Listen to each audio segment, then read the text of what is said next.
ഞാൻ സെൻസസ് എടുക്കാൻ വേണ്ടി വന്നതാണ്, ജാതി സെൻസസ്. ആ അറിയാം. എനിക്കിവിടെ ടിവിയും ഫ്രിഡ്ജും വാഷിംഗ് മെഷീനും അവനും പിന്നെ പട്ടുസാരിയും ഒക്കെ ഉണ്ട് സാറേ. അപ്പുറത്തെ വീട്ടിൽ അവളില്ലേ, അവൾക്ക് ഇതൊന്നുമില്ല, എല്ലാം വെറുതെ പറയണതാ. ഇതൊക്കെ എന്തിനാ നിങ്ങൾ ആദ്യം പറഞ്ഞത്? ചോദിക്കുമ്പോ പറഞ്ഞാൽ മതിയല്ലോ. ഭർത്താവ് എവിടെയാണ്? അകത്താ സാറേ. ഭർത്താവ് അകത്തിരിക്കുകയാണോ? പുറത്തേക്ക് വിളിക്ക്. അയ്യോ ആകത്തല്ല, ജയിലില്ല. അയ്യോ പാവായിരുന്നു, രണ്ടുപേരെ കൊന്നു, അത്രേ ഉള്ളൂ. ഇപ്പൊ 7 വർഷമായി അവിടെയാ. അതെയോ? ഈ വീട്ടില് നിങ്ങൾ ഒറ്റയ്ക്കാ താമസം? ഏയ് എന്റെ മോനുണ്ട്, അവനിപ്പോ 4 വയസ്സായി. ഭർത്താവ് 7 വർഷമായിട്ട് ജയിലിലാ പറഞ്ഞു, കുട്ടിക്ക് 4 വയസ്സ്. അതെങ്ങനെ സംഭവിച്ചു?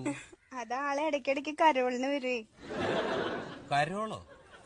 ഈ ജയിലിൽ നിന്ന് ഇടയ്ക്കിടയ്ക്ക് വിടില്ലേ പുറത്തേക്ക്, കരോള്. പരോള്?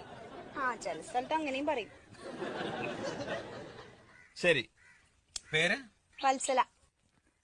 ഭർത്താവ്